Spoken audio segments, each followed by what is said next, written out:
Everyone is on mute mode. So it's the first etiquette. All of you are following. So it would be easier for me to take the session.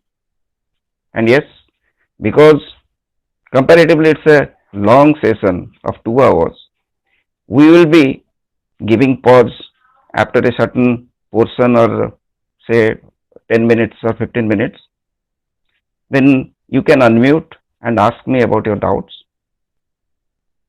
So for those 15 minutes, I I'll be on lecture mode and you will be listening only. Yes, of course, if anything doubtful comes to you, you can clarify. You can get your clarity by unmuting and asking me. So once again, welcome to my class. Welcome to India's foreign trade. Welcome to IBO 3.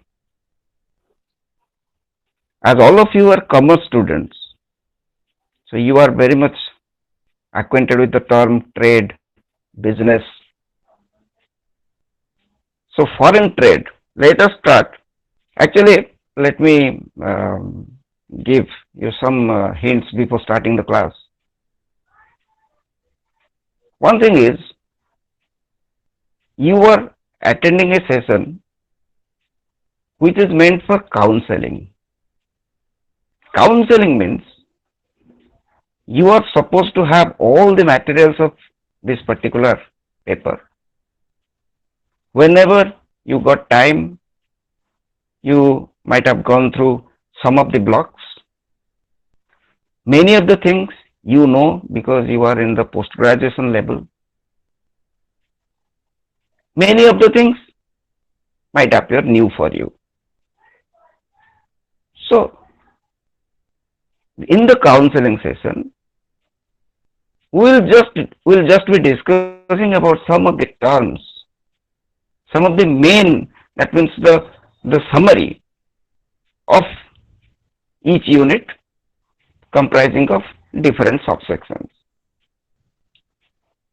So let us start from the name. The name of this paper is India's Foreign Trade, and the first unit of first block is Foreign Trade.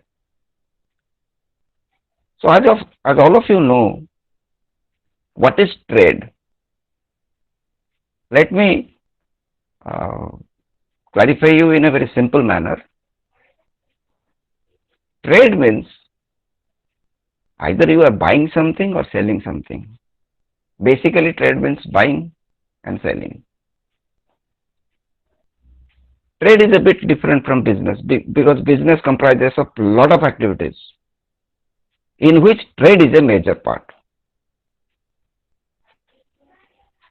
And as all of you are students of commerce, business means here we will be talking about only commercial business. That means whatever activities we are doing it to gain something in terms of money. And trade means we are buying or selling something. So foreign trade, as you know, foreign, those places which are beyond the national boundary. So foreign trade means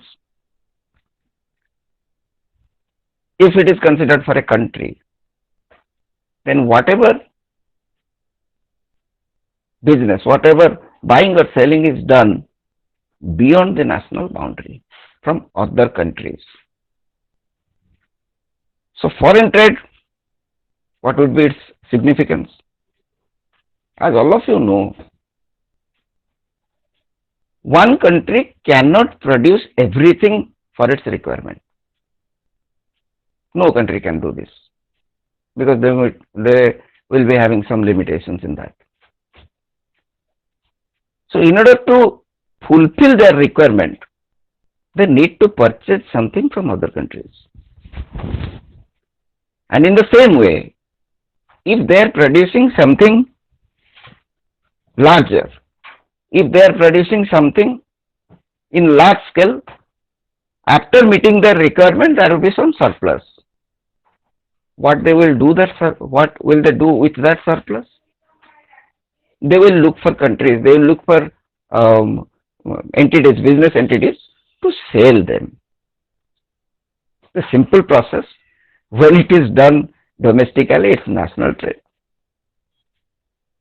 When it is done outside the country, it becomes foreign trade.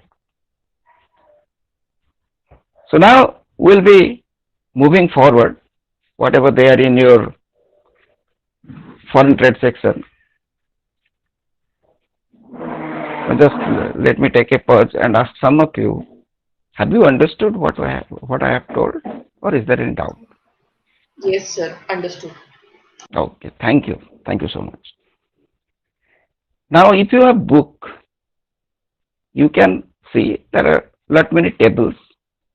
In the table, the position of different countries as far as foreign trade is concerned is given. These tables are meant for you just to have an idea which countries are doing fairly well in case of foreign trade.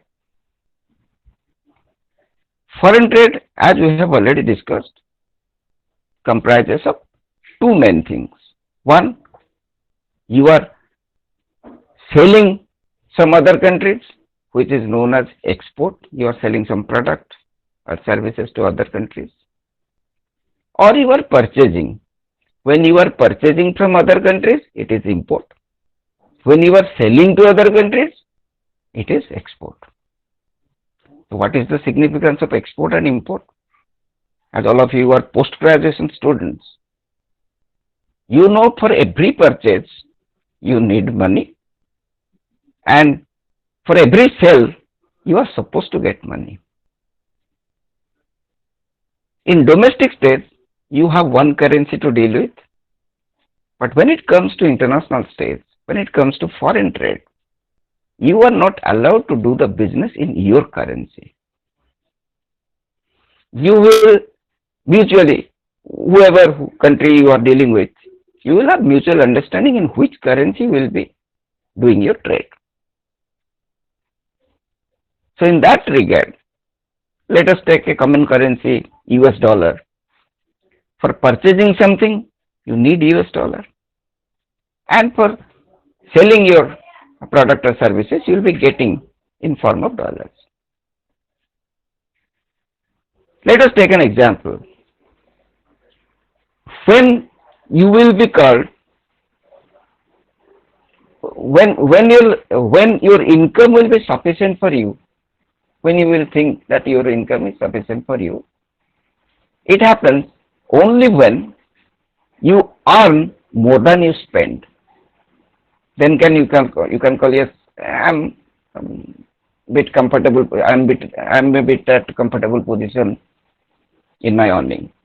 Similarly, for a country, if it sells more and purchases less, then there will be surplus. But if the country purchases more from other countries but sell less goods, then there will be deficit. Similarly, in trade, in foreign trade, a term comes that is called trade deficit.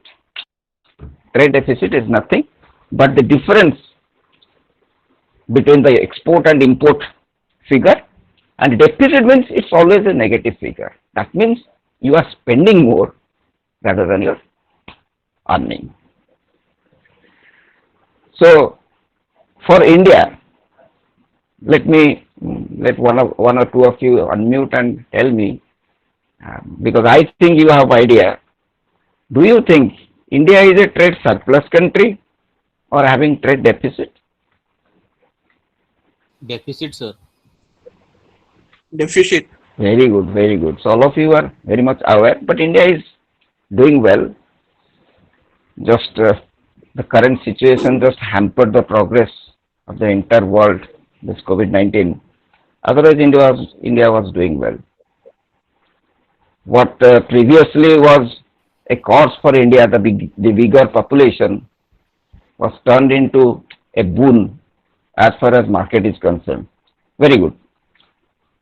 So now, if we go deeper into foreign trade, then we have a subunit of composition of foreign trade.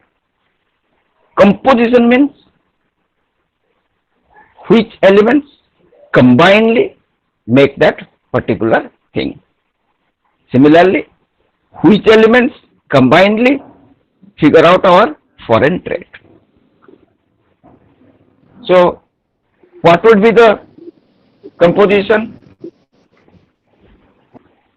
As you know, foreign trade comprises of two things, basically exports and imports. So, what will be the composition of exports? Now, also, I will ask some of you to unmute just after my question. According to you, which products India will be exporting or India is exporting as per your view? Peak of Sir, agricultural products. agricultural products, Very good. Tea, I iron can and steel. categorize. Tea, Yes, coffee, tea, coffee. agricultural products like Yes, yes. sugar. I start with tea and coffee. I will come to everyone. Tea and coffee, I heard it first. Tea and coffee, let us categorize it into agricultural products. Okay. Chemicals? Then some, yes, chemicals, some chemicals. And someone, Spices. spices, yes, spices also comes under agricultural products. And then Sir, one of textile. you, yes, textile, Sir, definitely textile. gems and jewelry. Gems and jewelry, very good. Because I just wanted to know how many of you have at least gone through your books, and I'm happy to learn that many of you have at least gone through the chapter and seen what is there.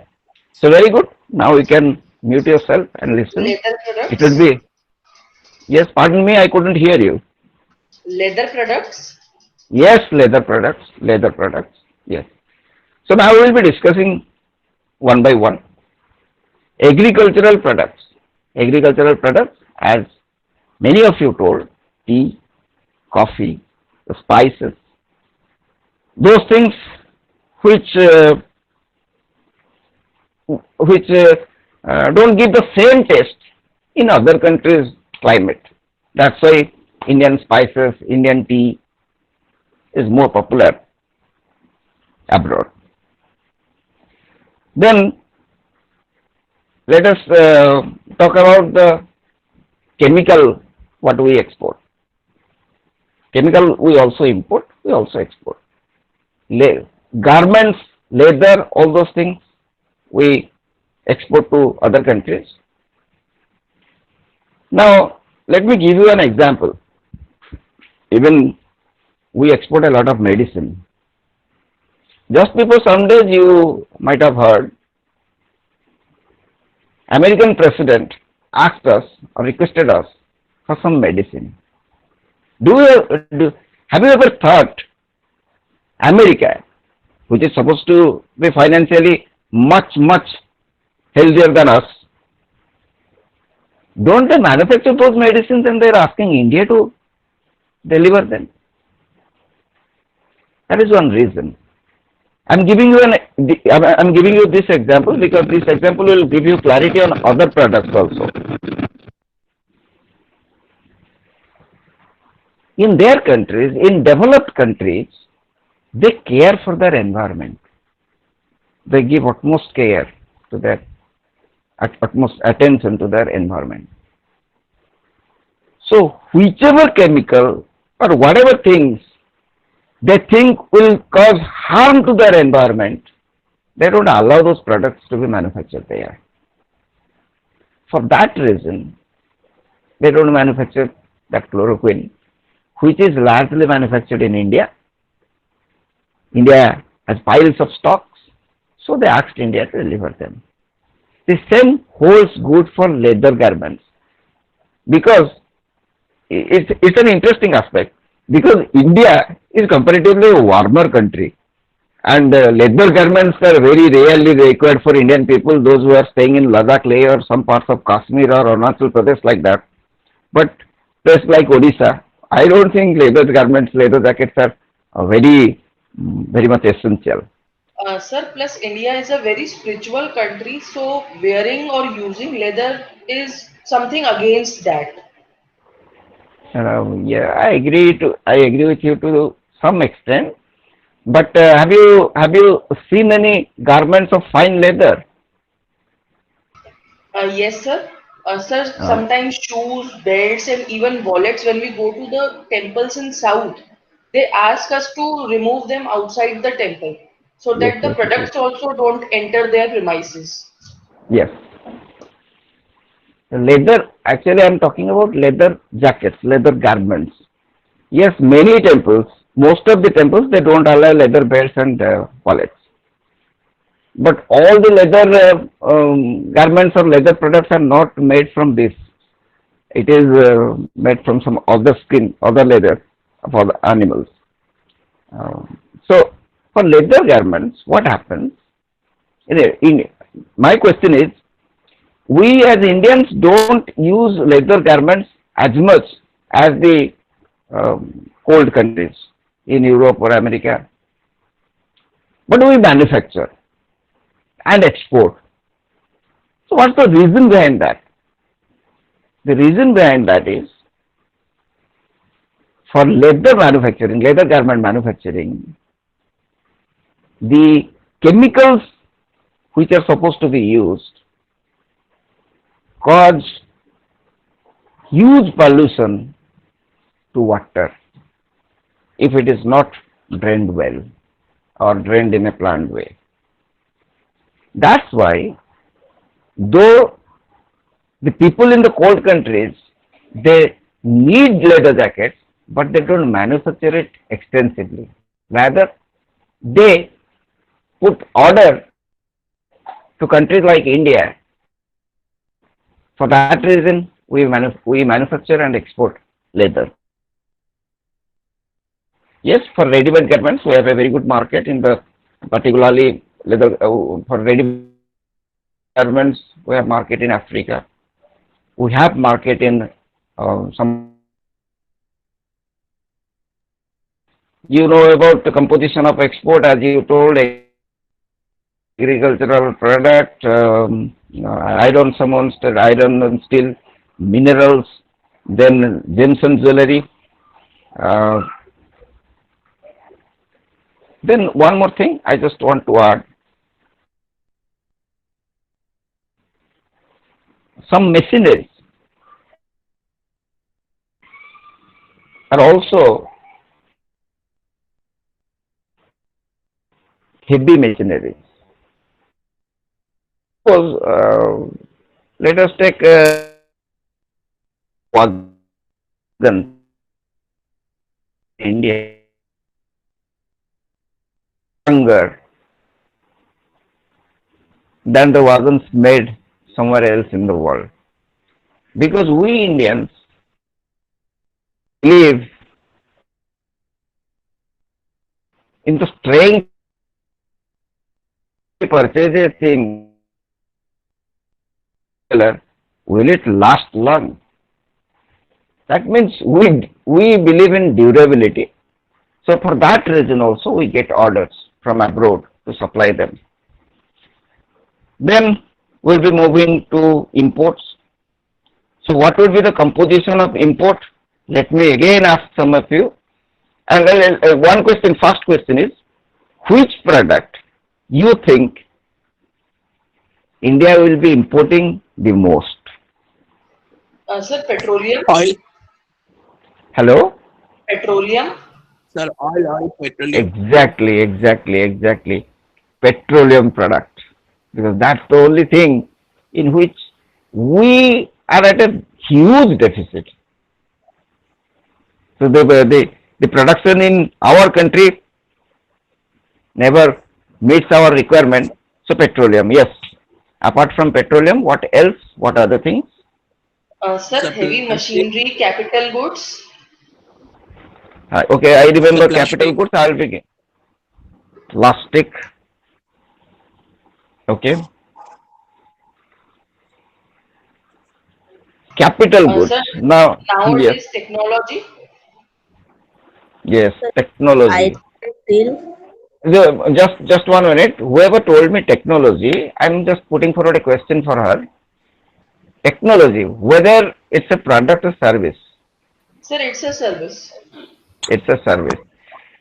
When we'll be moving into balance of trade and balance of payment, you just remember I will be asking you a question. What's your name? Himani. Okay. So, as you told, huge part of import, the main component of import will be petroleum, because petroleum is needed to generate energy, whether it is for your vehicles, whether it is for your machineries, petroleum is a must. Then some other uh, things are there, like Sir, you told. Yes, sir, may I add something to it? yes. What's your name? Sir, I'm Prash Mishra. Okay, please go ahead. Sir, how about plastics? Look, plastic is getting banned everywhere. So, actually, whatever given in your book, it's a figure of 1998-99. So, I would like to request the higher authorities to at least change these tables, because it's already been 20 years old. No, So, sir, actually, according to recent graphs, it was shown that plastic is still about $14.6 billion of imports, which it makes about 3.1% of total imports for India. it's of which year statistics? I think it was about the last 4 years. Now, the figure you gave me, whether it's an Yes, average sir. figure or the last No, transaction sir, figure. it's a no, sir. It was about 2019 figure. So, what I am telling you, yes, plastic is imported. Okay, but Yes, sir. gradually it will go down, because plastic is getting banned everywhere in the world for the Sir, sake of environment. So sir, I gradually it think will the go down. But biggest yes, import, yes, sir, I think the biggest import that will be in 2020 and 20 I couldn't get you. The biggest import in 2020 will be will be the vaccines. vaccines. Vaccines still are not developed for COVID-19. Now we are talking about plastics. Vaccines. So vaccines, definitely Yes, sir. vaccines. Why don't you think that India itself will develop vaccine? Why we will go on importing from other countries? Don't you have faith in our scientists or doctors?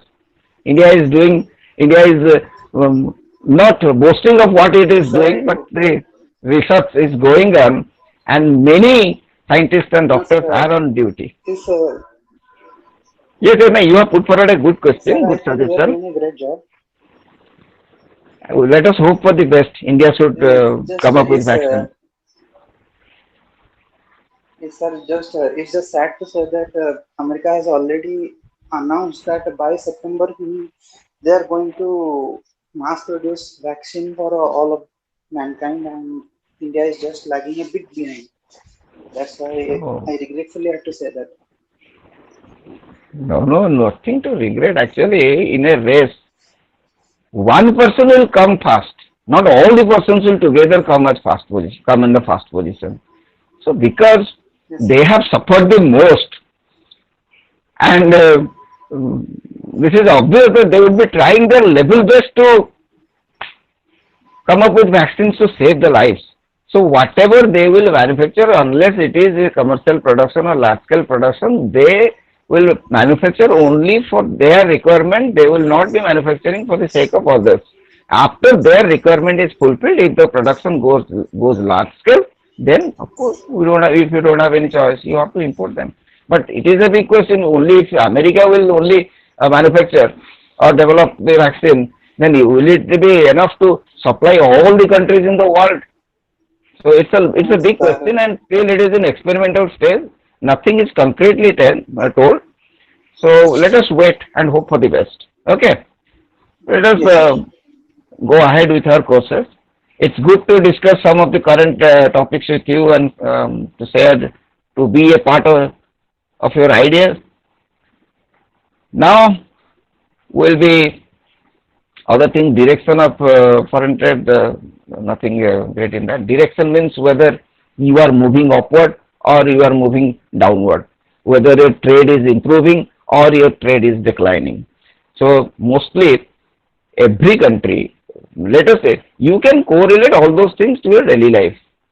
If you are earning 40,000 rupees a month, you will be trying to earn a bit more than that. You will never try to go down go below 40,000. Similarly, whatever trade a country is doing, whether it is a developed country, whether it is a developing country, doesn't matter. Every country will look to get more, to generate more revenues in trade.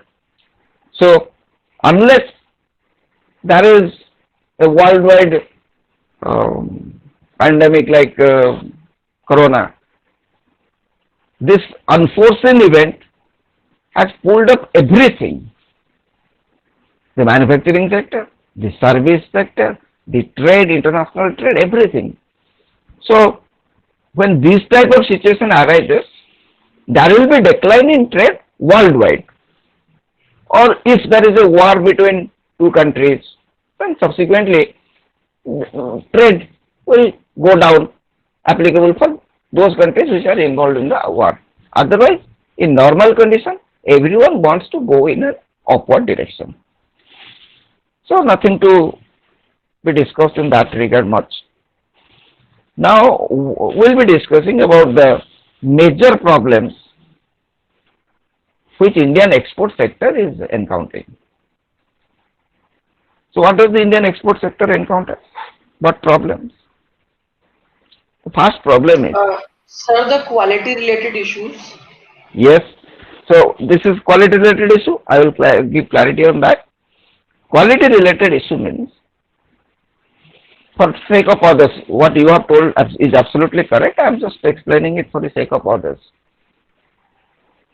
Quality issue means, previously, it was the image of India, and particularly before 1990s, India was trying to be self-sufficient indigenously.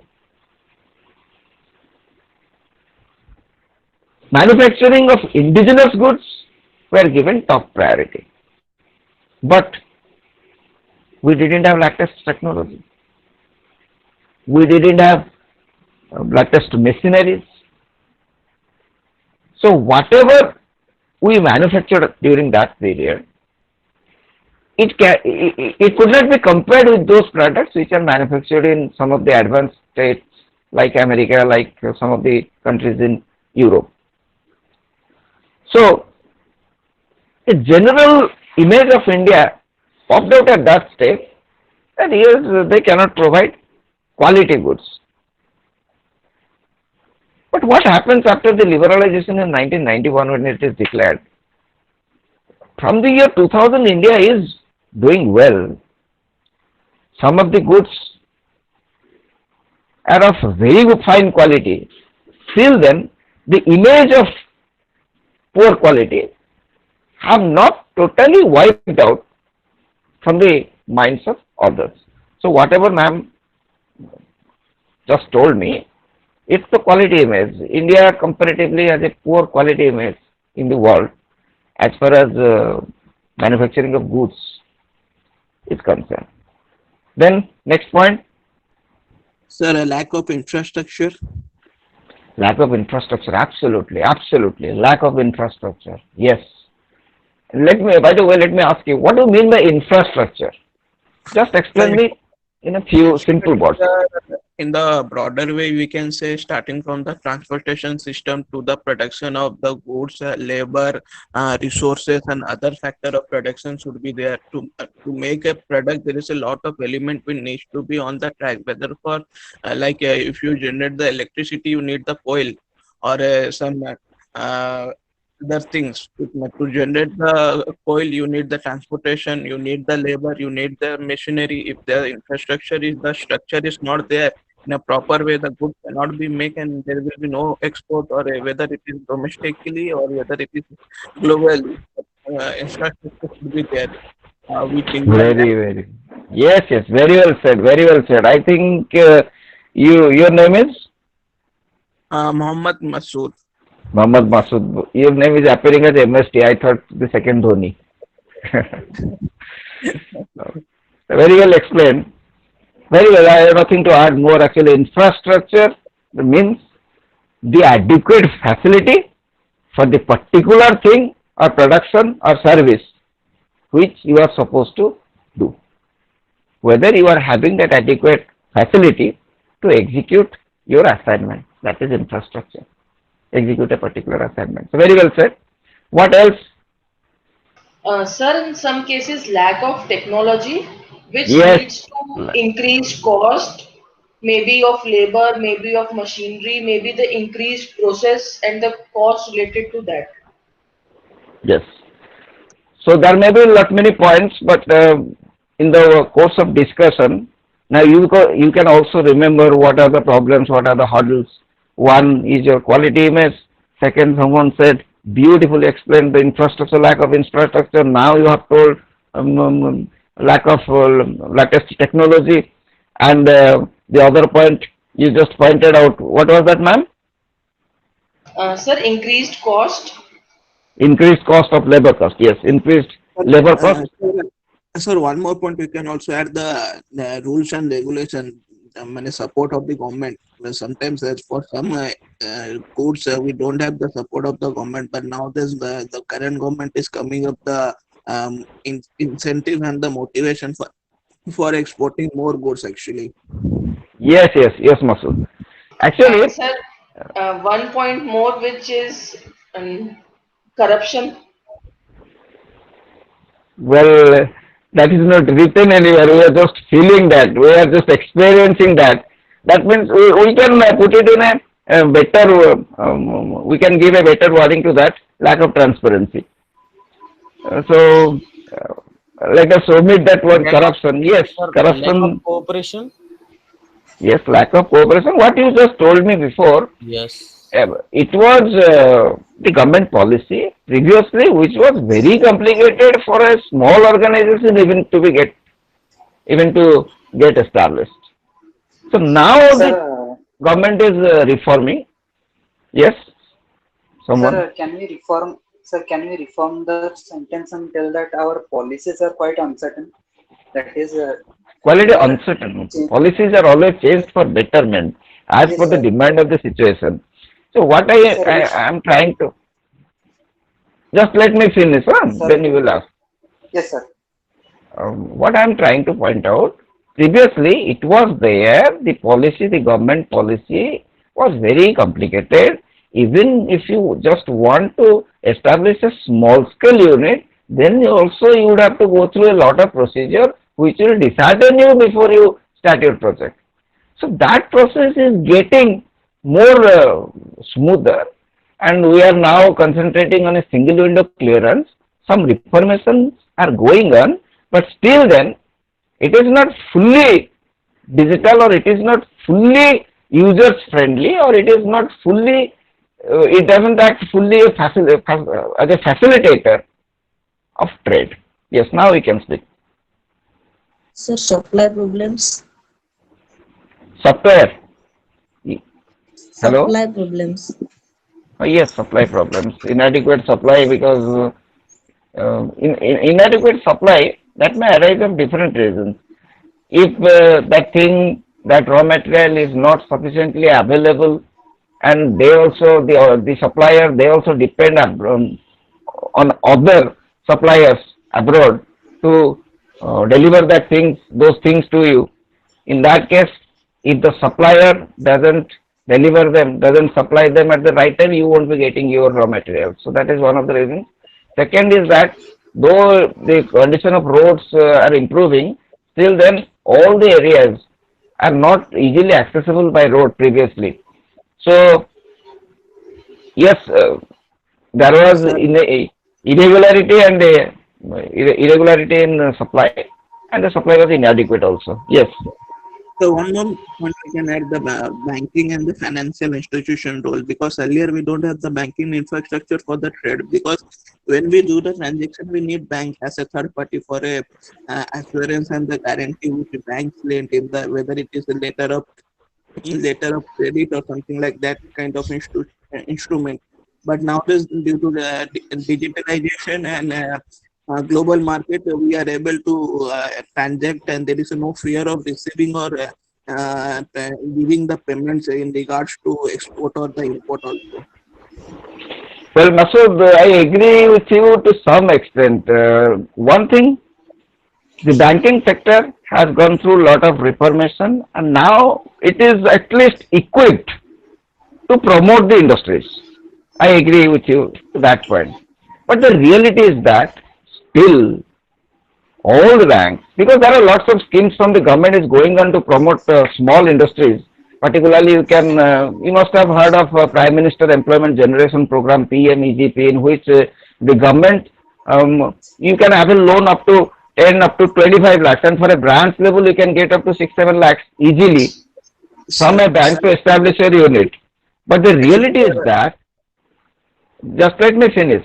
The yeah, reality is that still the banks are very conservative in in disbursing the loans. So they are well equipped now. They are better equipped now if we compare it with 15 years back. But now the reality is that they are not financing everyone.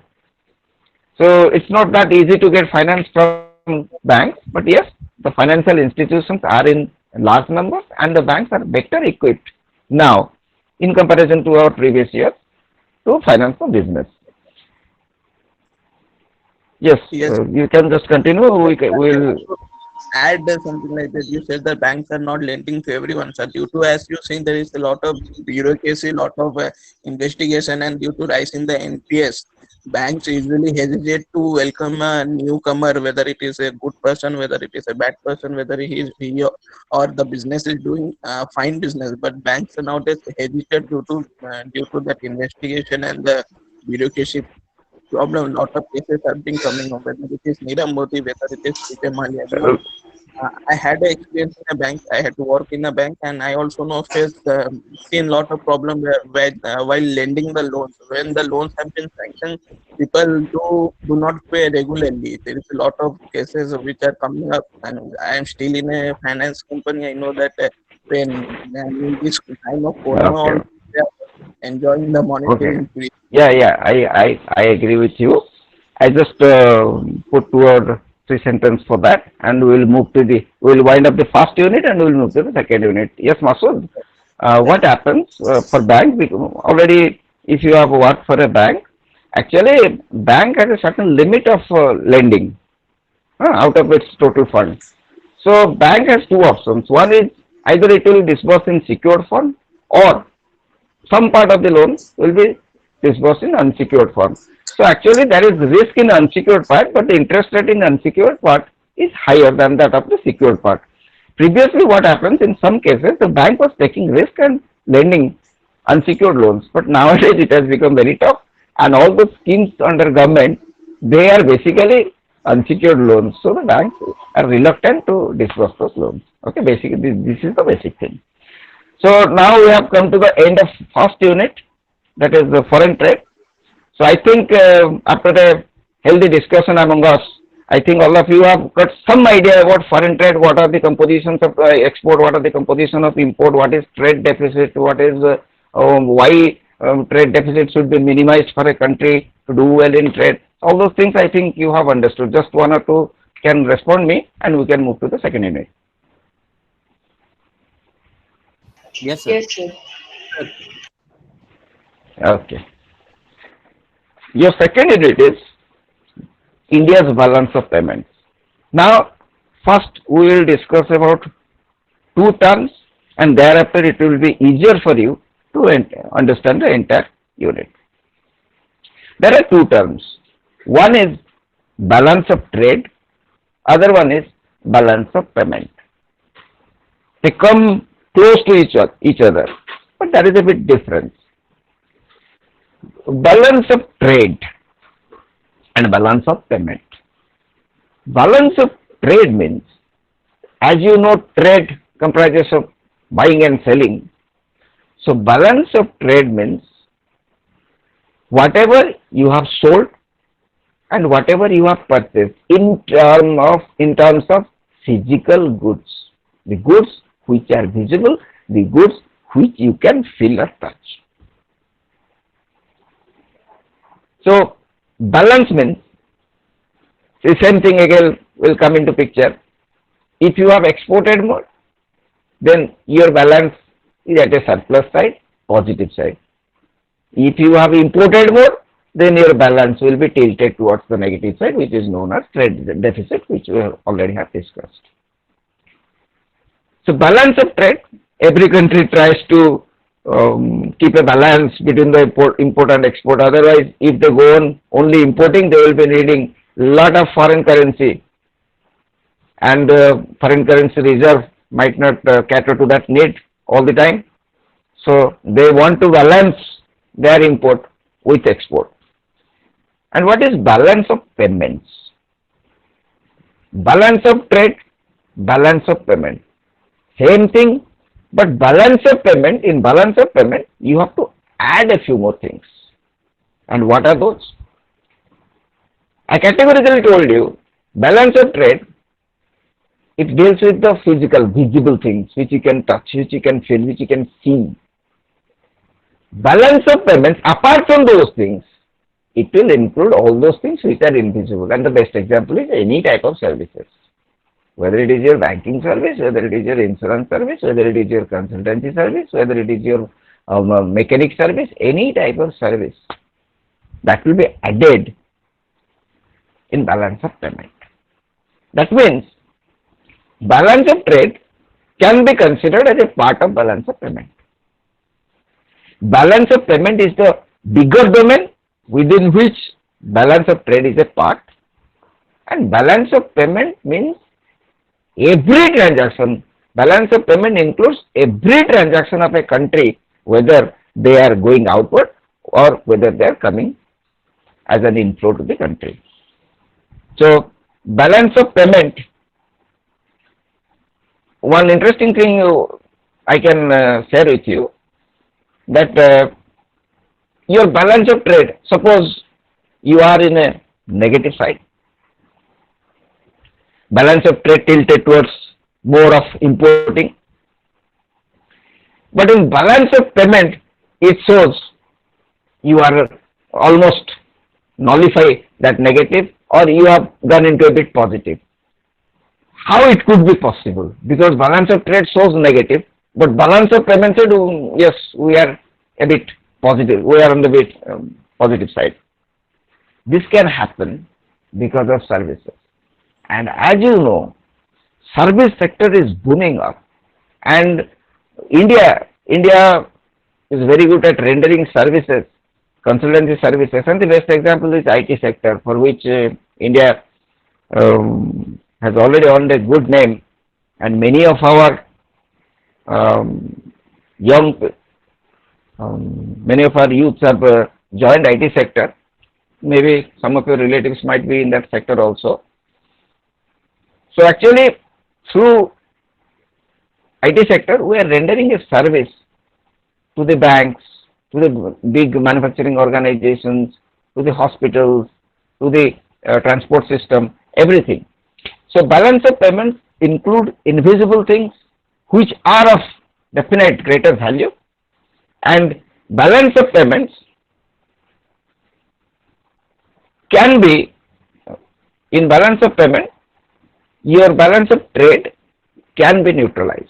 Your negative tilting towards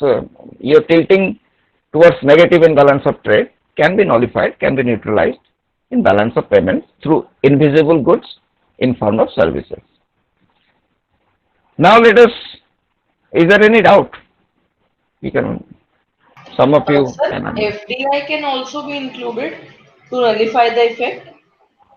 FDI. Yes, sir. Okay. FDI is a foreign direct investment. Okay.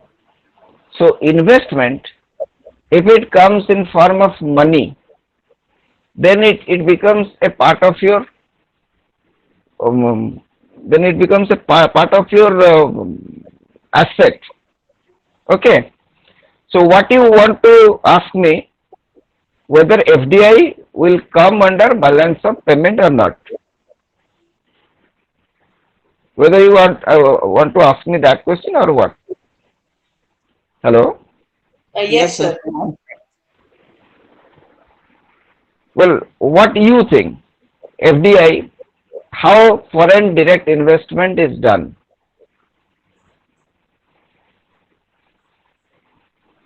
how foreign direct investment is done. Sir, basically it Uh, is Yes. basically it has been done from the means from the foreign national by investor or whether it is company, they are investing Hmm. in the local markets. So this is the Okay. layman meaning of the FDI. Yes, What? yes. Let us proceed on that. Someone outsider who is a regular investor and who has taken interest to invest in some of the projects in our country. Now he will come and invest with which currency? He will be having currency of his USD. own country, of his own country. Yes. In India, in India, he will be investing in terms of rupees, isn't it? So whatever investment he is supposed to do, that investment will come to India in form of foreign exchange. Let us take it as US dollars. So whatever comes to build up your foreign exchange reserve is a receivable, is a gain, is a plus for you. Okay, so definitely it is going to contribute in a positive manner to balance of payment. Sir, Okay. I can counter this point actually. When it is comes with a lot of expectation and with expectation and the return also. When it gets out of the market, it take all the profit and we put our balance of payment of government of India into a deficit because lot of problem we are facing due to currently just because the FDI are more. But when FDI comes, we think that yeah, आया हुआ है and it will go. It will not stay permanently in the market of in the Indian market actually. Okay, I agree with you. Just think of a situation. Okay, Yeah, you can see the stock suppose market. So, the you stock think of market. a situation. A stock market is separate thing. It's a portfolio investment. We are talking about foreign direct investment. We are not talking about portfolio investment. So you just think of an example. Suppose your elder brother or your father has given you 1,000 rupees. Okay. So for that time being, that 1,000 rupees is a plus for you or not? Yes, sir. It is plus. Yes. After certain period, when he will be asking you to recover that 1,000 rupees, on that particular moment it will go down from your pocket and it will be in the negative side. You got my point. When the foreign direct investment comes, it adds to the balance of payment in the positive side. And of course, when they will be earning profit, it's a different thing. Suppose he is not interested anymore, he wants to sell the unit and go away. On that particular moment, it will be on the negative side of balance of payment. But sir, Got in my? that period between that, we have Hmm. made tons of profit out of that 1,000 rupees. Whatever profit you have earned in term, if the government earns excise, if the government earns tax on that, it contributes to the positive side. No, whatever happens within a country, it will come under GDP, gross domestic product. Once that foreign personnel enters into our country and invests, then that particular unit belongs to our country. Whatever production will be done, whatever monetary value the products will carry, it will be counted in our currency because that unit exists in our country. And on that regard, it will contribute to our GDP, gross domestic product. So when you will be taking away all this money, that will be a negative impact on the balance of payment. Otherwise, the duration, the period for which the unit will be operating, still then that doesn't have any impact on balance of payment unless it exports to other countries or it imports certain raw materials from other countries. Okay. So now let us move to some other portions of this unit. Sir, can I ask you a question from the previous unit? Previous unit, Unit we have 1. to go back. Just one question. Okay. Sir, like you said that America is not manufacturing such chemicals or medicines which may harm to their environment. or Yes. the leather products which may harm to the rivers or the water bodies of their country. So Yes. why do we manufacture those items which can cause harm to our country? Because we need money. But sir, We not need at the money. cost of environment. Now that awareness is coming, now that awareness is going on. So very shortly we will be having some ban on that. But actual fact is we need money, and for that reason only we manufacture nothing else. We know this is going to harm our environment. That prohibition will come, but slowly it will come. It will not be immediately implemented and shut down all those units. It's a real pathetic story. We have to um, understand that. Okay. Yes. Next, we'll be talking about two types of account in balance of payment. One is current account and the other one is capital account.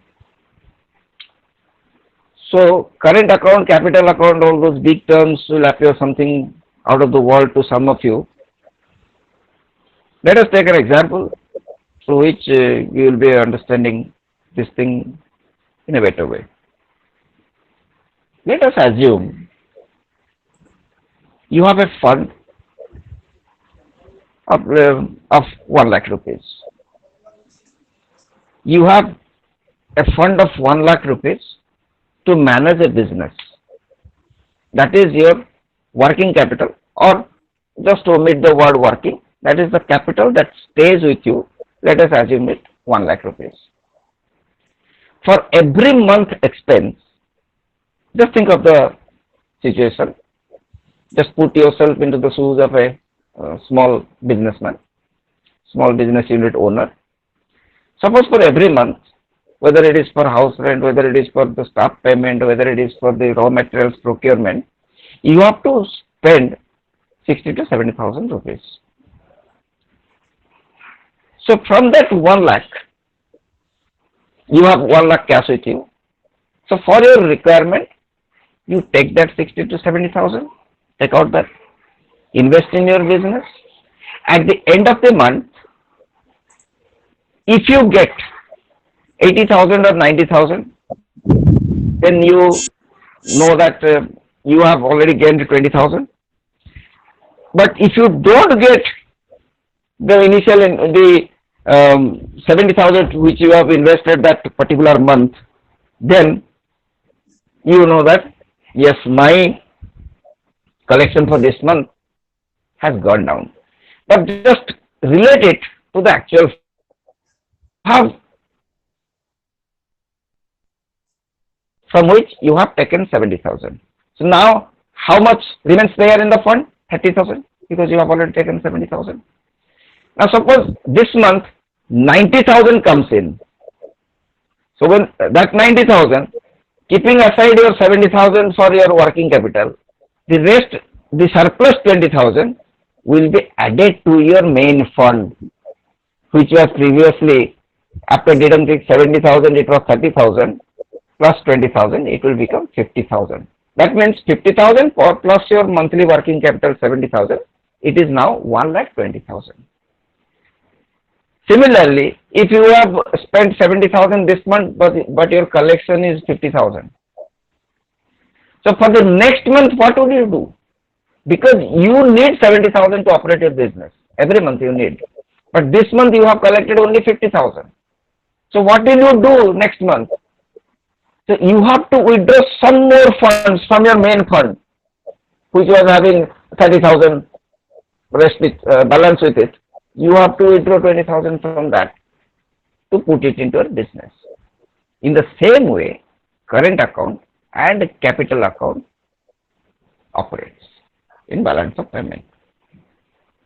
In balance of payment, current account picturizes, current account shows the current transactions. It can be a monthly transaction, it can be at least quarterly transaction. Whatever currently going on between the countries, between one country and the others. Current transaction, every transaction, whether it is import or export, that will be posted in the current account. But after that particular such period of time, if the current account shows surplus, then that surplus amount will be added to the capital account. Now let us talk about capital account. What is capital account?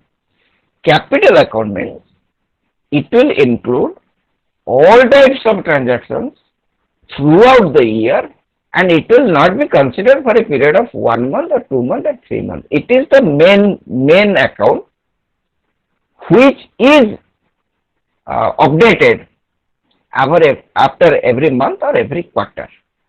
Capital account is the major account in which every detail is there about all the transactions, but current account only concentrates over a period of 1 month to 3 months. That means, suppose we are updating, we can consider current account for 3 months. So after, suppose it is from April to June, so after June, we will not look for current account April to June again. This April to June account or data, we can get it from the capital account. Now we will be concentrating only from July to September on that quarter only. So current account deals with the current transaction if it is specified for 1 month or quarter, and capital account deals with all the transactions throughout the year. And this capital account is finally audited or finally updated once in a year. So final updation will be given, and current account is updated on a daily basis also. So there is a table given in your book, that is what are the items they are included, also given with some examples, so you can study that. And what else is left in this unit? Balance of payment accounting. Is there any doubt? Yes, you can ask me. Sir, this is not a chapter related query, but a general query. In Yes. order to bring India to a good position, Yes. we should increase our export or reduce our imports. Look, this is a very tricky question.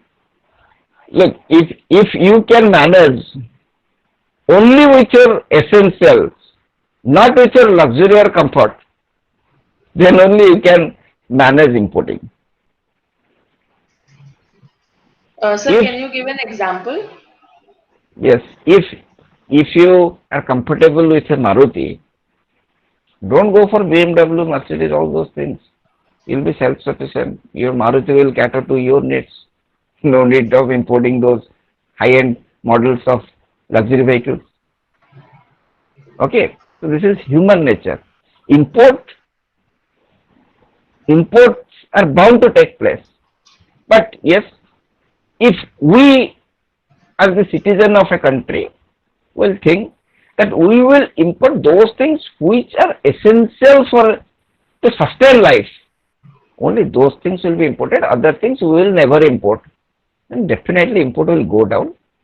And in order to enhance export, we have to be, what we have already discussed, the major problems, we have to overcome those problems. We have to Like, have, sir, if we see the import in our country, like live trees and other plants, bulb, root, edible vegetables, hmm, dairy products, vegetable fat, cocoa, sugar. मतलब, we are such a country like sugarcane is in much abundance, and we are importing sugar and sugar confectionaries. actually the question you have put is a justified question, but this is the common question which arises in many of our minds. So better I would suggest you, um, only you are doing income or other degrees you have with you. No, sir, I only have a bachelor degree in commerce. Okay, so I suggest you, whatever comes to your mind, please make it a habit to note those points down.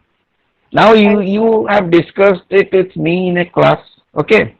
you will be getting, when you will be having those questions in your mind, many of the questions will go out from your mind in the course of time.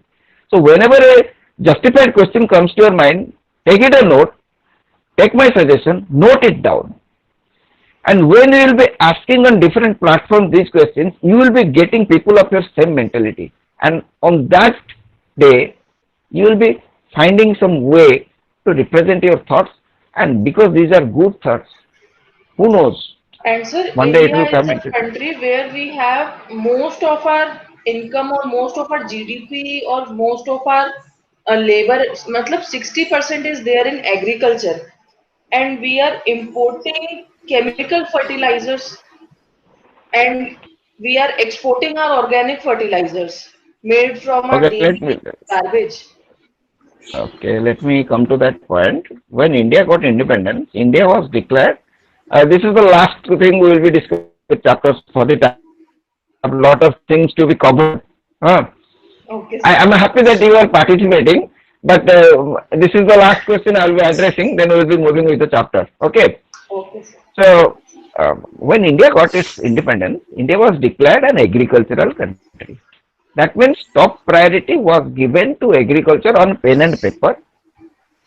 But the reality was that the agricultural growth year on year was less than 2%. So what happens? Many Indian population comprises of 70% of village people. Okay, so village people are basically dependent on agriculture. So as a statistics, we have been reading from our childhood that more than 70% of our population depend on agriculture for their livelihood, isn't it? But Hmm. actually, the fact is that although it is in paper, 70% of people depend on agriculture, but many of those, in fact, a healthy proportion of those people are actually not involved in any type of agricultural activities. Suppose, let us take an example. Suppose a farmer has half an acre of land. Okay, he has 4 or 5 family members. So 2 or 3 persons, with active cooperation of 2 or 3 persons, he is managing his half an acre of land very well. So other 2 persons, though they are recognized as farmer family, they are not actually contributing anything to the agriculture. So those are called unemployed labor, who are there in the list, who are there in the book, who are there in the register, but actually they are not contributing, they are not doing anything for agriculture.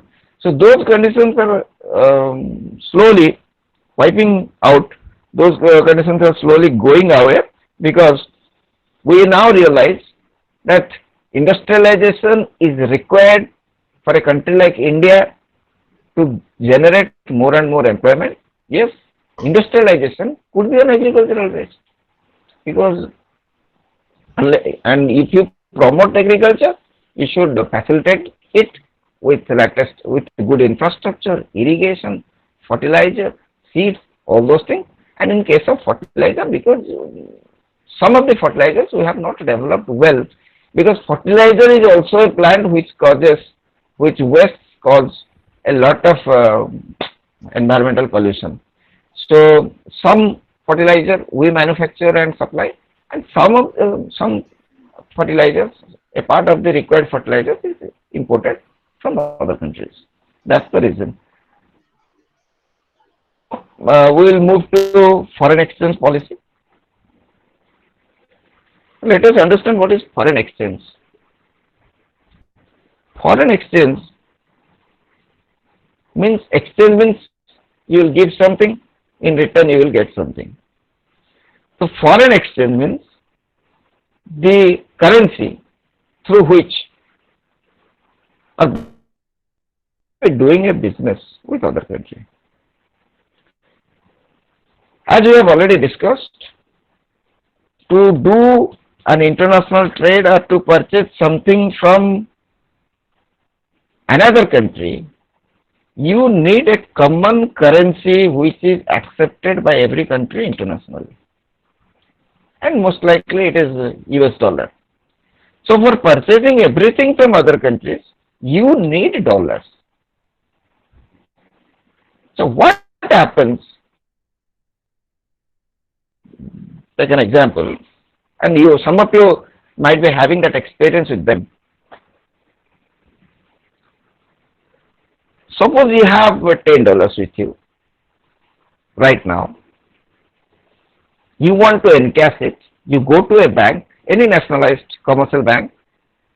You go to a bank, ask them to change it. Let us assume it is 70 rupees for $1. They will give you 700 rupees for that. Now immediately after that, suppose after 10 minutes or 15 minutes or half an hour, you again want to repurchase that $10. You want to purchase $10. Just before that, you have sold $10 for 700 rupees. Now you go to the bank and ask them to give you $10, give them 700 rupees. They will not give you $10. Because when you will be purchasing those dollars, you will be giving them more. That means it may be 710 rupees or 720 rupees. So why this difference comes? This difference comes because that is a charge. That is a conversion charge which the intermediary gets. So when it is applicable for you, it is applicable for all the countries. When you have enough dollars in your reserve, when you have a good foreign currency reserve, you have you enhance your capability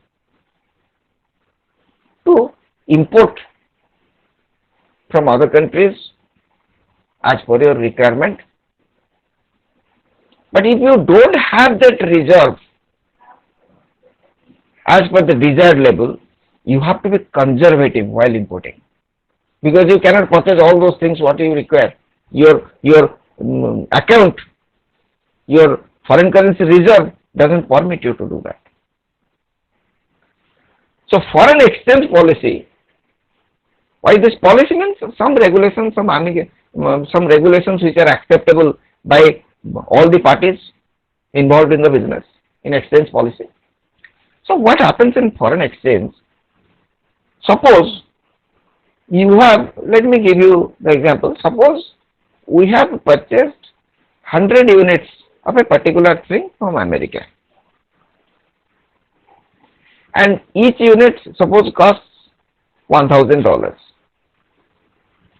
So $1,000 we have purchased 100 units, so it becomes $1 lakh. We between us have made an arrangement that I will be, our country will be paying that $1 lakh, suppose in 5 or 6 months. Okay. So we'll be paying $1 lakh to America in 6 months. And when it is done, the $1 is equivalent to 70 Indian rupees. And at this price, the product price was negotiated. Just mark me, just get my point. Suppose after 2 months, $1 costs 73 rupees. So whatever products we have purchased earlier will have more value, because we have not paid all the amount. We have not paid the entire amount to the seller. Do you get my point? Hello, Masood. Yes, sir. Do you get my point? We have purchased. Yes, we are supposed to give them $1 lakh. Okay. And that was fixed at the time when dollar was equivalent to 70 rupees, 70 Indian rupees. Sir. Now, suppose we have paid only one installment of $20,000. Now the next month, the dollar goes up to 73, $1 costs 73 rupees. Now, because we have not paid our liability will also go up in terms of dollar because we are supposed to pay, let us assume $900, and $900 now costs much more than previous price. Because So the rate is 73. yes, the rate has gone up. So Yes. when this happens for retail trading. What we are doing in our domestic market, suppose when a thing scarcity of one thing, um, give a price hike, then immediately after we don't have an option, we purchase at a higher price, then it gets settled down after 3 or 4 days. But in international trade, because they are dealing with huge amounts, there is an agreement. And this depends on the parties which are involved in that trade. For every change in their currency, for every change in the international currency, the price will not be adjusted. That is called flexible exchange rate. It is not fixed rate or it is not free rate, free float. It is flexible exchange rate. What does that suggest? They make an agreement. They make an agreement between them that yes, we are now purchasing these items when $1 costs 70 rupees. When the dollar from 67 to 72 or 68 to 72 rupees, we don't have to change the price again and again. If it goes down to 68, we will also seal the deal with at the price of 70. If the dollar goes up to 72 also, we will seal the deal at 70. We don't have to change as per the every change from 68 to 72. But if it goes beyond 72, then we will sit again and reconsider at what price the entire deal will be negotiated.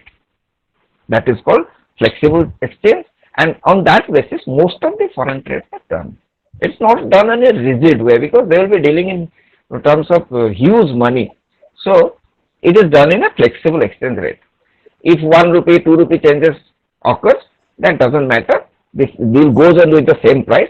If it goes beyond a certain level, suppose they have assumed that the price fluctuates between 5% up or down. That means if it is 70 rupees, if it goes beyond 66.5 or if it's 73.5, then we have to sit again and negotiate at which price we will be doing the business. So that is the foreign exchange policy main thing. It depends on the countries because there are many foreign exchange which is that is one called fixed rate, another one is free float rate. Fixed rate means once price is negotiated, it is never going to be changed. That is not now acceptable to many countries, to any countries nowadays. And free float means every time the price changes, you have to negotiate according to that. This is not also acceptable because they are doing a lot of business and they don't have time to negotiate it every day on the price. Then will be just Sir, can I add a point? yes, Masood, go on.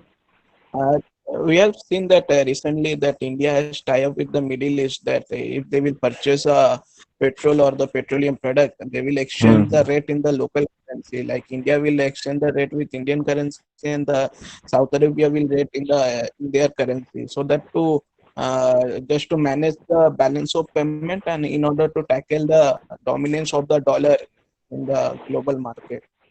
Yes, very good point you have cited. Because in older days also these things were happening, as you might have heard from your grandfathers or mothers. In older days, if you have surplus rice, you can exchange it with another person who is having more vegetables. So in the same way, we are doing the trade now, and this is a good way. Nothing wrong in that. Very good point. So now let us move to the last part of the second unit. That is capital account convertibility. Convertibility means yes. To convert something. Convertibility means you have the option to convert. Convert means you can change, but convertibility means you have that option, you have that freedom to convert. If you are But if you are prohibited to be converted, then convertibility will not take place. So, what is capital account convertibility? Capital account convertibility, why I am citing this particular capital account convertibility? Because just Massive gave that example and immediately that thing came to my mind. What he talked about Middle East countries and India, the same thing represents the convertibility in capital account. That means, suppose with the trade with United Arab Emirates, let us take the example. We are exporting many things, we are importing mainly petroleum. So, now the convertibility option enables us, because there is convertibility option that enables us to settle that particular trade. That means, suppose we have exported them $100,000 of goods and they have exported us 500,000 of petroleum, value of petroleum. So the rest amount only will be settled to them, will be given to them. And we have the option to settle that amount either in form of cash, which doesn't happen frequently, because we always want to cover up that gap with other export materials, not with cash. So that option actually is the convertibility option in capital account. So with this we come to the second unit, end of second unit. Now you can feel a bit relaxed and may interact with me before starting the third unit. Third unit is nothing but it comprises of several tables which you will be going through and you will understand them easily. Before that, you can take a break, ask me something, you can relax, because I have been talking for the last 1.5 hours. Am I audible to everyone clearly? Or is there any language problem? Yes, sir. No, sir, you are audible. And I think, because before taking the class, I asked ARRC sir whether all the people are Odia or not. He told me categorically that some people are there who cannot understand Odia. So, for Odia people, is there any problem understanding my language or my voice? I think I am not speaking that fast to understand. So, Sir, you are well balanced actually. The flow, the tempo, it is well balanced. okay, thank you. Piyush, am I audible to you? Piyush Mishra, I can see. Shivanand Mahanti. Good morning, sir. Good morning. Can I ask you something, sir? Sir, actually, in case of convertibility, Yes. sir, convertibility, there is a para in our block, unit 2. Yeah. That Yes. is the current account convertibility. But initially No, it is current. account, but actually this is capital account convertibility, no, sir? Yes. It is actually, you just can relate. Capital account convertibility will take place. Capital account convertibility. Capital account comprises of different figures of current account for a particular period, isn't it?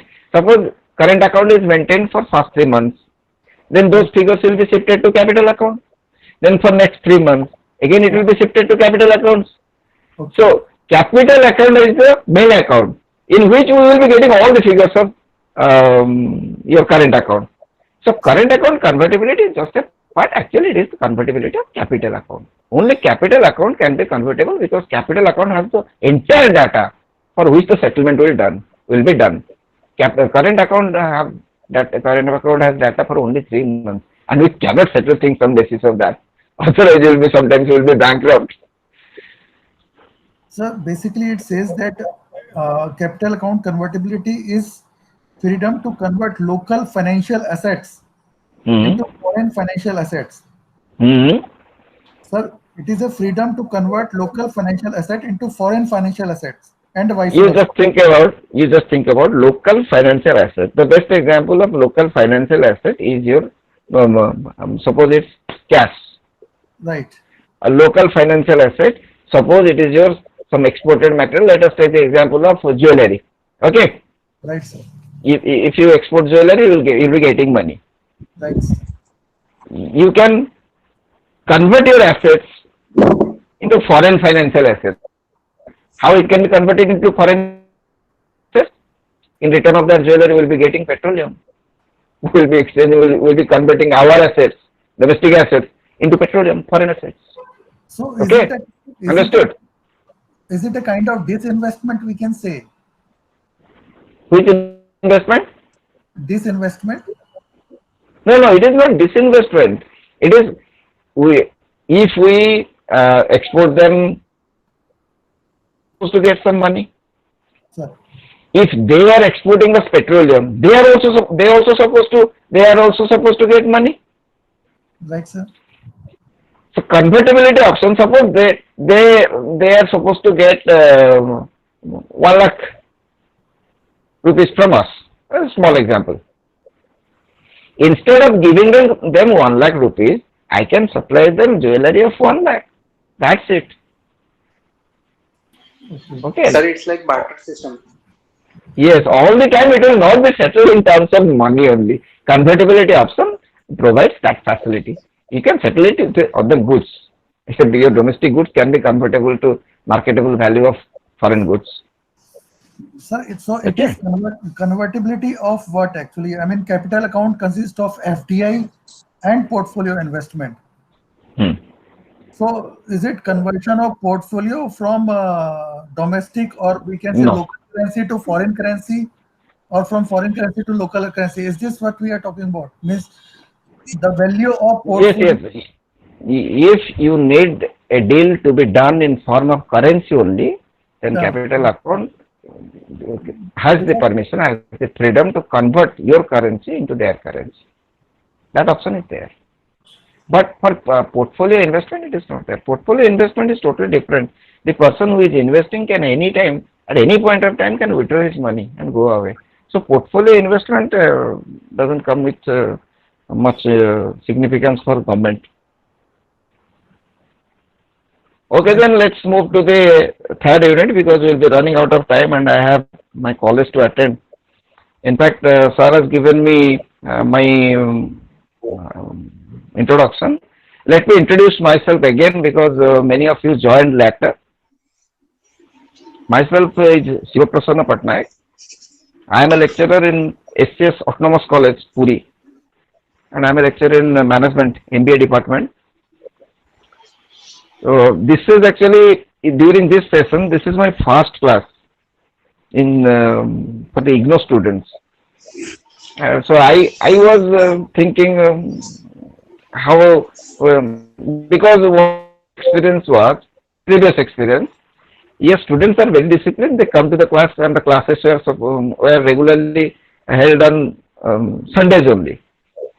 But usually they don't come to class prepared for any type of counseling or any type of discussion. They just come to class and listen everything from our side. This is the first class. I'm happy that many of you have gone through your books, at least know the things what are there, what they are supposed to understand, the minimum thing. Because all the things you cannot remember. We are human beings and you cannot remember line by line written in the book. The main thing, the main side points, if we get an idea, if we get a minimum understanding of the facts, then we can write on our own. Because IGNOU materials, sometimes the languages are very tough to understand. Though the material is very beautifully designed, but sometimes, somewhere, languages are tough to be understood. So if you understand the basics of those things, you can represent them in the exam very well. And IGNOU, passing out from IGNOU shows two things. One is, when you obtain a degree from IGNOU, it means you are capable of taking your own responsibility because there is no one to guide you. In regular classes, there would be lecturers, there would be mentors. They will be guiding you. They will be helping you with all your project works, with all your internship work. But in IGNOU classes, you people, you salute to you because you take entire responsibility of yours. You guide yourself. You motivate yourself because most of you maybe doing some work, and it is very difficult to sit for a session with books after the whole day's work. So you are taking your own responsibility, you are guiding yourself. So for that reason, I appreciate. Degree is acceptable everywhere inside India, everywhere, every university, every college accepts IGNOU degree. So you are into the right path, right track. I can just suggest you don't stop here, because you are MCOM students and IBO means this is your first year, huh? Isn't it? Yes, sir. Yes, Masud, sir. your first year. So don't stop after MCOM. There are many courses in IGNOU which you can be doing in the way what you are doing now, and it will add to your educational dignity. Sir. Okay. Sir, well sorry done. to interrupt, but Yes. I would Yes, like to ask a right. question. Yes. Sir, before this chapter ends, I would like to ask that can you suggest some important questions that we must prepare for examination? Important questions that Since if you probably. need important questions, I will be providing you. But after the end of the suppose after the end of one particular block, or after the end of 4 or 5 units, okay? Because Sure, sir. I will be helping you out. No, don't Thank you, worry, sir. no issue. So But simultaneously, we before can that, also discuss assignment question also. assignment questions I cannot give. It is issued No, by it is the there. We can discuss, office. ma'am. I believe that we can discuss the assignment question also if anyone facing the problem. Okay. We'll be coming to that. This is my first class. And my experience is quite good today, having a session with you for the last 1.5 hours.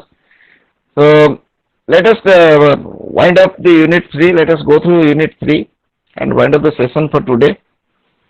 And yes, I have considered your 2 points, and we'll be going ahead with that. Okay. Now the third unit, it's an easier one. It comprises of several tables, India and world trade. So it will just go on telling you how much India has progressed in comparison to the other countries, what percentage of world trade is occupying, and in Asia or in the world, who are doing, who are going worldwide. So all those things. Before that, I just want to discuss world trade. World trade means trade world. It's not two countries, or it is not confined to one or two regions, or it is not confined to one or two continents. It's world trade, global trade. But before discussing world trade, I must discuss two trade arrangements, two trade agreements, which nowadays are of great importance, and countries are following method more aggressively now. As you know, there are agreements between certain countries to do trade, to do business among those countries in a separate, in a liberalized manner. That agreement they are doing within 2 or 3 countries or 5 countries. They are making an association.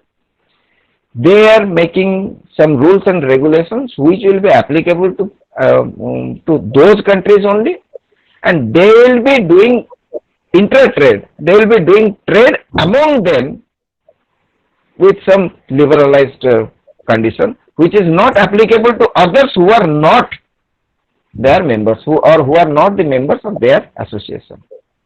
And like This sir, in is the the European nation. yeah. Yes. And Now this European concept is is developing very fast.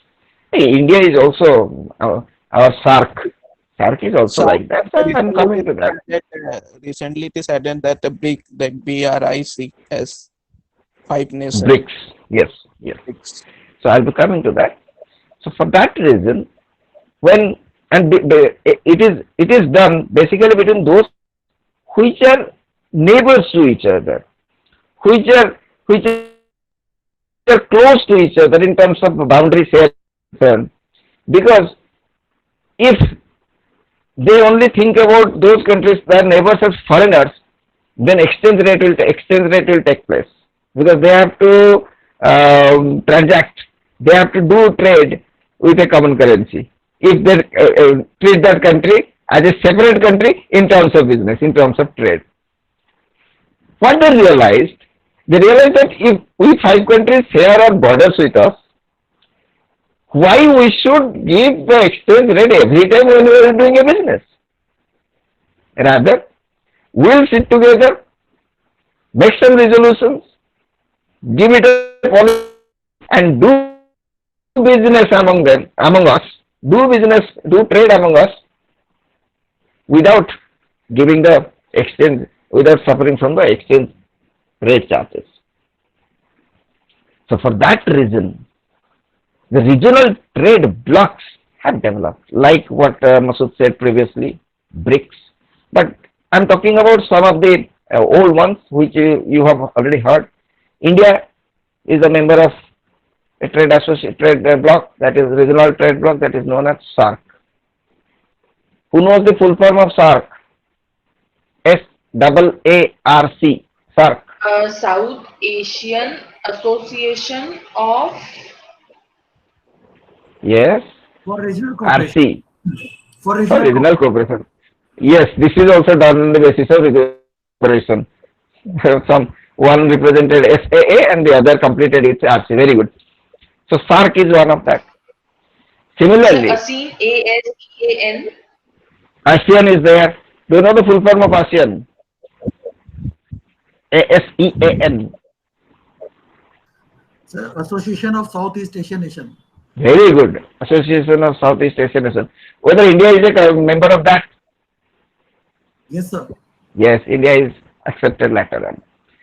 Similarly, these are regional trade blocks. Let me give you another example of, have you ever heard of NAFTA? NAFTA. Yes, sir. North of America Free Trade Association.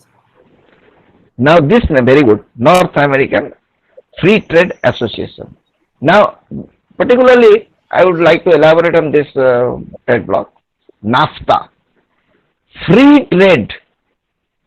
Free trade. Whenever there is a term free trade is mentioned in an association of countries, that really adds to their trade development. Because free trade means the countries who are the members of in that association can purchase anything or can sell any goods of theirs without any government duty or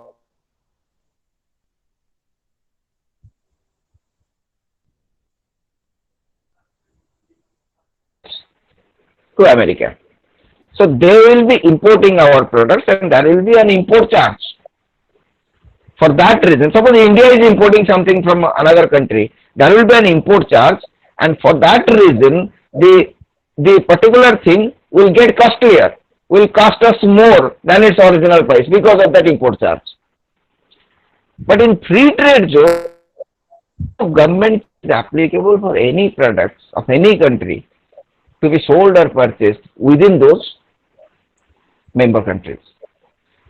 So this actually saves a lot of their money, and free trade means even they're free to move without much restrictions. They are free to move. See, in the same way, European Union developed much after NAFTA. European Union, they use a common currency.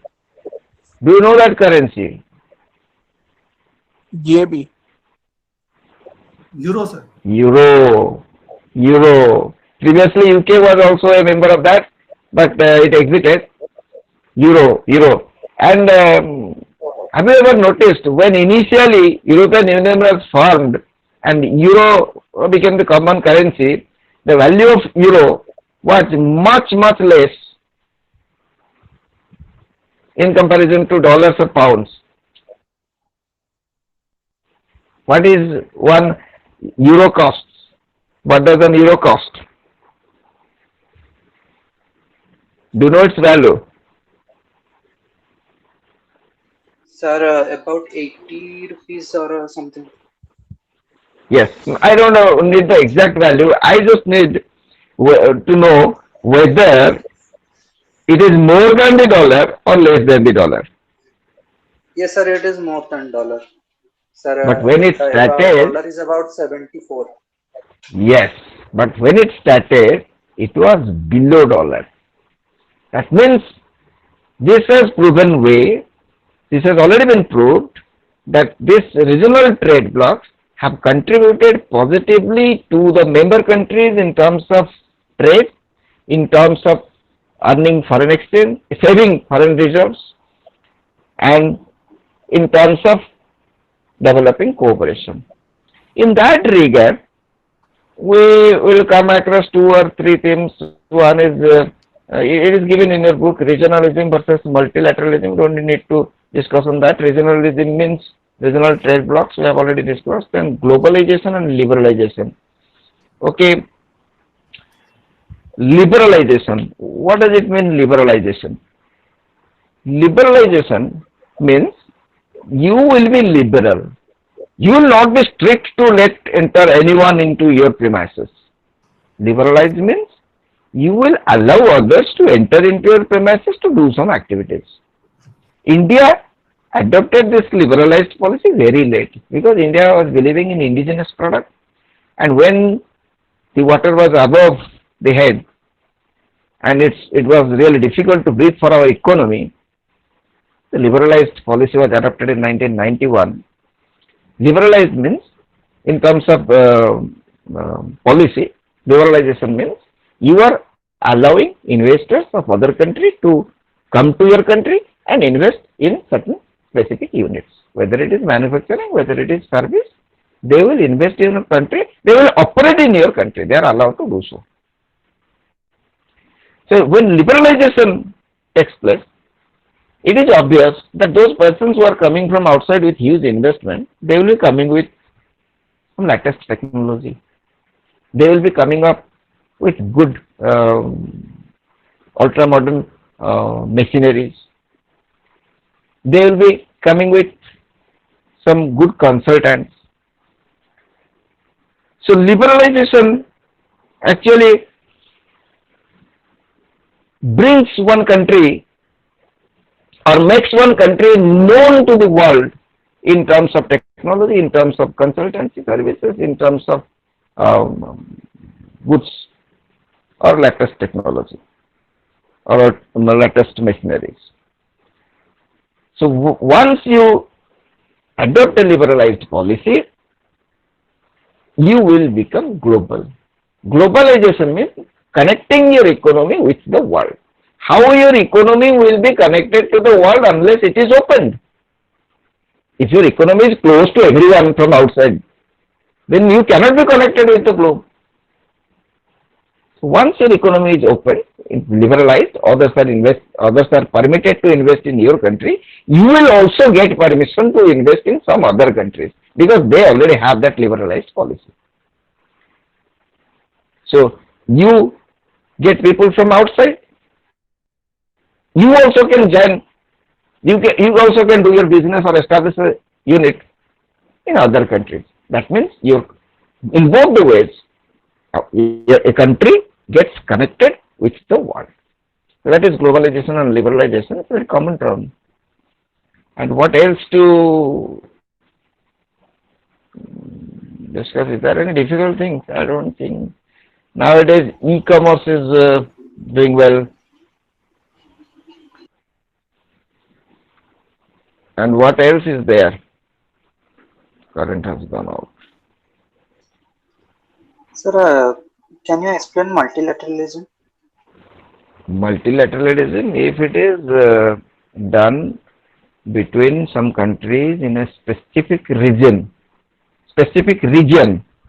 area, that is regionalism. Sir, Okay. When it yes, is sir. done between more than one country, more than two countries, okay, but they don't belong to the same area, that is multilateralism. Okay, suppose India is a member of SAARC, that is regional trade bloc, regional, that is regionalism. Okay. Now suppose Yes, sir. India has some treaty with UK Yes, sir. and United Arab Emirates. Okay. So they Yes, sir. are in different zones, different areas. Still then, if we are together abiding by a certain agreement between us, among us, then that can be called multilateralism. Everything is done to facilitate your trade. Okay. Yes, sir. Thank you. Now another Or thing is even yes, yes, sir. I was saying that there is an example of that multilateral trade that BIMTEC. It is the mini. We call it is as a mini SARC actually. Yes, yes. Okay, go ahead, go ahead. BIMTEC actually it is a combination of the Bangladesh, Bhutan, India, Myanmar, Nepal, Sri Lanka, and Thailand, and it has been situated in the Bay of Bengal to have the free trade, like you said, the multilateral trade. So it is a one kind of a multilateral agreement between these countries. Yes, and in that way, only Thailand is not our neighbor. Okay. Yes, Yes, sir. in that way you can put. Yes, sir. Is that its border is not shared with us. And Sri Lanka also. Well, okay, and two or three things left in this unit. One is environment. As you know, we should care for our environment, and already the developed countries are taking utmost care for their environment. That's why they are not using harmful chemicals, and we also should be conscious about that. Then there is another point given which denotes world trade development by region. That means in which part of the world development in trade has happened. Let me put you a question. What do you mean by development? What is growth and what is development? What are the differences? So development you can say to develop means to create something. Means a product is there, but we need to make a product very unique, or you need to change these features or modification No, to, and uh, then comes the growth when the product has been just enhanced. It listen is to me. modified. Just a minute. Just a minute. Now I want to interrupt you, sir. So, I want to interrupt you, Masood. I am asking you about development. You cannot change that noun form to verb form and develop. Sir, may Development. I? What do you mean by develop? Yes. Masood, Sir, you will be getting chance Growth next. is in as compared to ourselves only. Like what was I before 1 year or what am I now? And development is something compared to others. Like what other is producing and what I am producing. Okay. Masood, now you can put sir, your may I? view. Yes, yes, sir, Piyush. actually, um, Sir, I think growth refers to an increase in the real output, but Yes. development is to increase the level of production, which in turn helps in enriching and improving the living Okay. conditions. Your first part is correct. Let us put the question to Masood. Then I will give clarity on that and we'll go ahead. Masood, yes, carry on. sir, development we can see that just to change something, the per person growth. I can say the growth is the in a like it is a, growth is the part of the development. What I can say in different way. Yes, now you have come to a point. Let me give means yes, growth means an increase which is noticeable, which is noticed by everyone. That is growth. whether it is trade, whether it is your height, whether it is your financial condition. When it is noticeable, it is growth. When that growth sustains for a longer period of time, that is development. This year you have earned much, next year your income goes down, that is not development. Growth which is noticeable, and when that growth is sustained for a longer period of time, it becomes a development. So here we are talking about trade development in different regions of the world. That means consistently which areas of the world, region of the world is doing well in trade, and this is calculated in the basis of percentage. Percentage means, suppose what they were doing previously, whether they are growing as they are doing well in comparison to the advanced countries or not. Suppose the rate of development for advanced countries is 2%. So the countries, actually I am just giving you another example to understand this. Suppose you have 500 rupees. You add 200 rupees to that. That means you have got a 40% growth, because 40% of 500 is 200. But suppose someone has 10,000 rupees with him and 500 rupees he earns more. Then though his figure is large, 10,500, but his percentage of growth is less than the other person who is having 500 and earn 200 more. Did you get my point? The person has 500 earns 200 more. That means 40% growth. The person who has 10,000 with him and earns 500 more, he is only having 5%. So though the figure is large, but the percentage is less. That is what measured in the area-wise development and world trade. Okay. Let us move forward. What else left? We just go through the tables. World trade development by country. These are the tables. You can go through the table, and if there is any doubt, you can ask me tomorrow also. Tomorrow you will be having class at 8:45. You can join me at 8:40 also, 8:35 also, because I will be winding the session at 10:30 because I have a class in the college to attend. So you can go through all 2 or 3 things with the role of international organizations in the world trade. You can put me questions on that, because there are some institutions which influence the world trade. Some of them are International Monetary Fund, IMF, World Trade Organization, World Bank. We will be discussing on that. This is a task for you. Tomorrow you join me at 8:40. We will start the discussion with International Monetary Fund, IMF. This is a task for you. Please everyone note it down.